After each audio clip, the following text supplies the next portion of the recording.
헬스조선 상례 서비스 3일의 약속. 네, 여러분 안녕하십니까?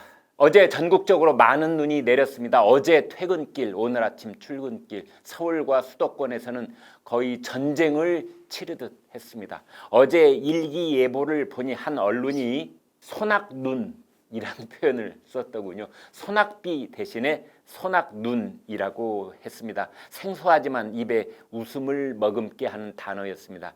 여러분에게도 새해 신축년 소낙비나 소낙눈 같은 소낙복이 쏟아지시길 빌어드립니다.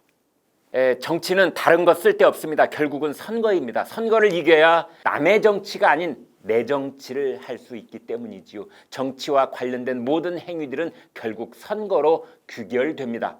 정치인도 유권자도 그것은 마찬가지입니다. 4월 서울시장 선거, 9월, 11월 대선 경선, 내년 3월 대선, 이것들은 앞으로 대한민국과 대한민국 국민의 운명을 좌우할 것입니다.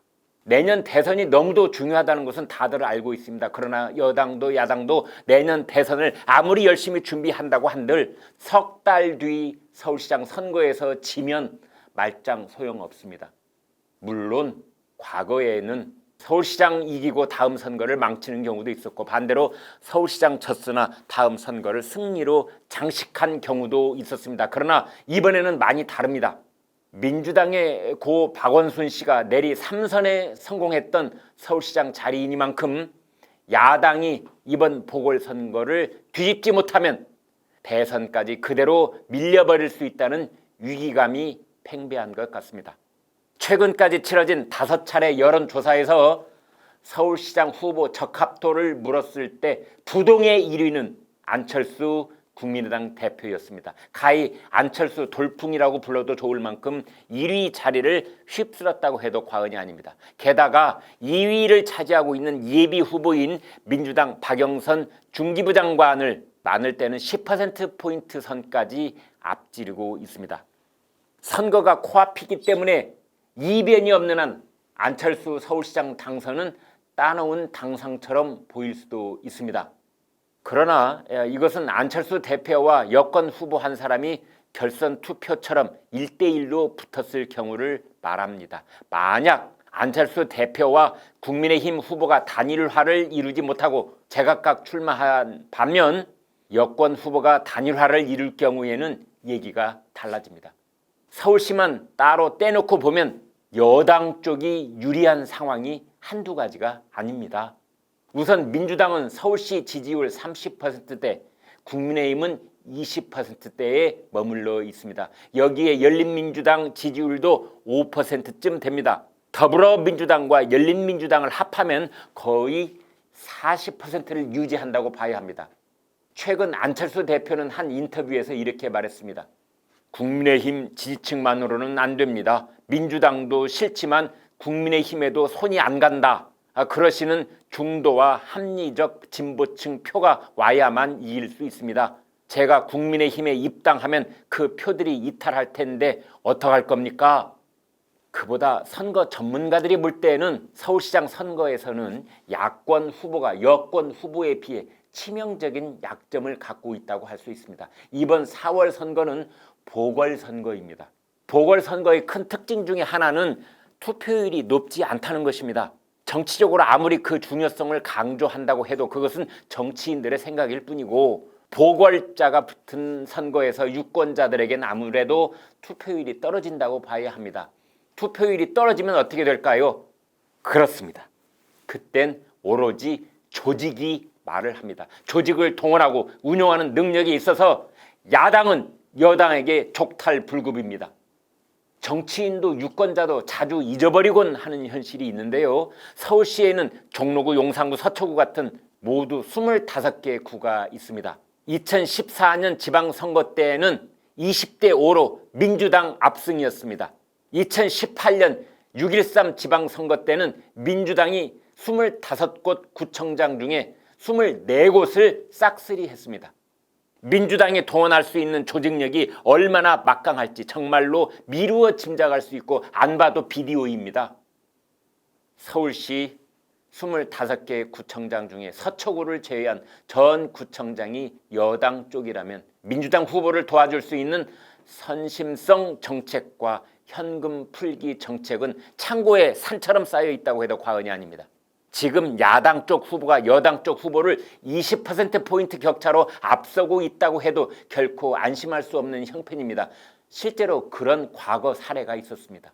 지금부터 정확하게 10년 전인 2011년에도 서울시장 보궐선거가 있었습니다. 한나라당에서는 나경원 의원을 제외한 나머지 후보가 모두 포기한 결과로 나의원으로 단일화됐었습니다. 당시에 범야권에서는 돌풍 같은 인기몰이를 하고 있던 안철수 씨가 전격 불출마를 밝히면서 박원순 후보를 지지한다고 선언하고, 그러고 난 뒤 진보진영 시민 후보를 자처한 박원순 후보는 민주노동당 최규엽 후보와 통합 경선을 실시했습니다.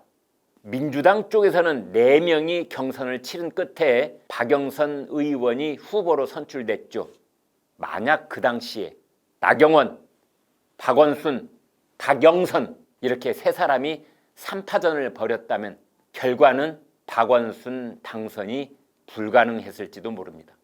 그런데 그해 10월 민주당 박영선, 민주노동당 최규엽, 무소속 박원순 세 후보는 단일화 후보 경선을 치렀습니다.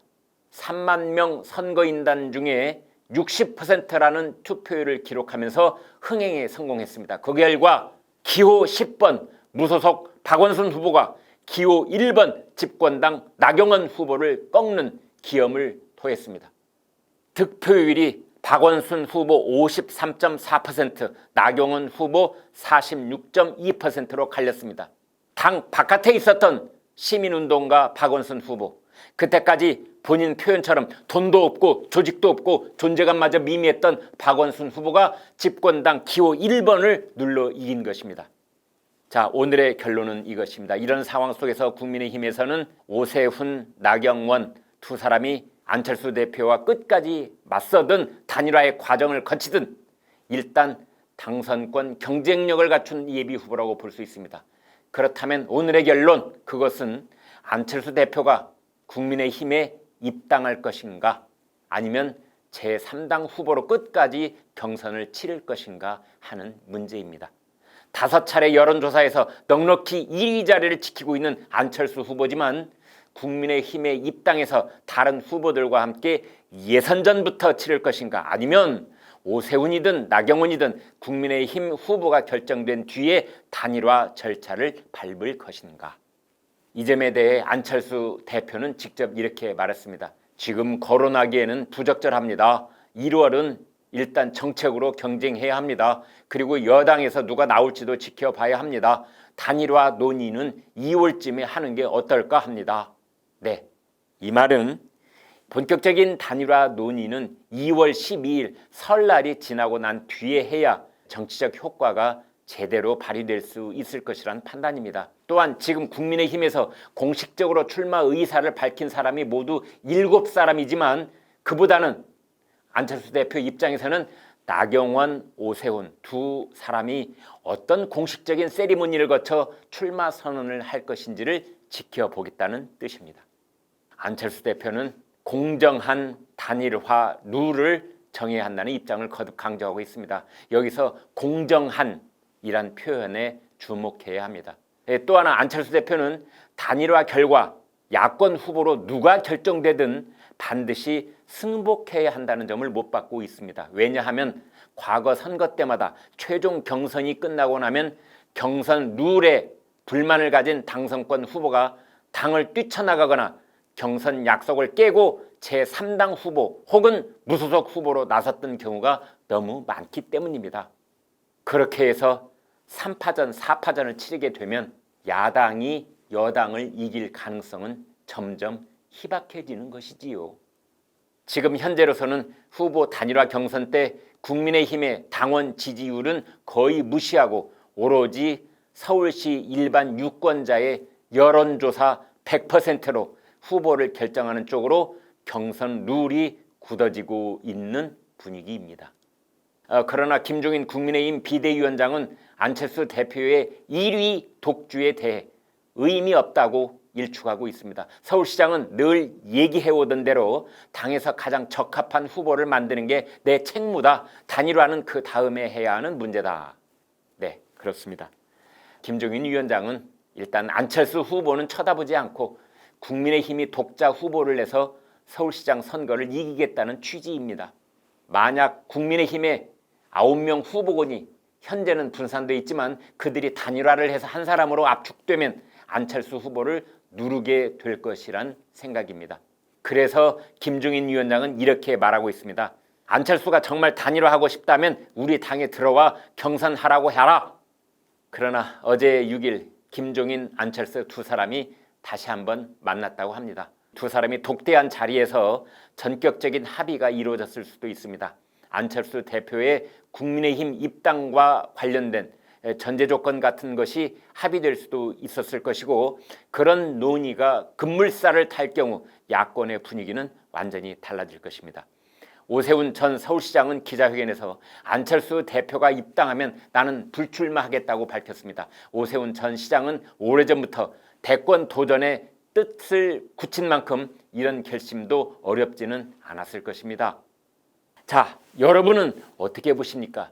석 달 뒤 서울시장 선거에서 안철수 후보가 이길까요? 아니면 국민의힘 후보가 이길까요? 여당 쪽에서는 박영선 후보가 나오게 될까요? 왜 박영선 장관은 지금까지 망설이고 있는 것일까요? 강성 친문 진영 쪽으로부터 다시 말해 문재인 대통령의 확실한 지지를 아직 약속받지 못했기 때문에 박영선 장관도 망설이고 있는 것일까요? 그러다 추미애 장관으로 급격하게 당내 친문 지지 세력에 쏠리는 것은 아닐까요? 다음 서울시장 선거는 여야 잠룡들의 결선 투표처럼 될까요? 아니면 여든 야든 3파전, 4파전 양상으로 치러지게 될까요? 어떻게 되든 지금 여러분의 생각처럼 될 것입니다. 제가 낸 책 김광일의 입, 당신의 대한민국이 무너지고 있다. 이 책은 우리에게 대통령을 뽑는 일이 얼마나 중요한지, 그 결과는 우리에게 어떤 영향을 미치는지, 국민의 삶을 어떻게 뒤틀리게 하고 있는지 그것을 고발한 책입니다. 정말 많은 애청자들께서 이 책을 선택해 주셨고 곳에 따라서는 매진 행렬이 이어져서 책을 구하기 어렵다는 분들까지 계셨습니다. 고맙습니다.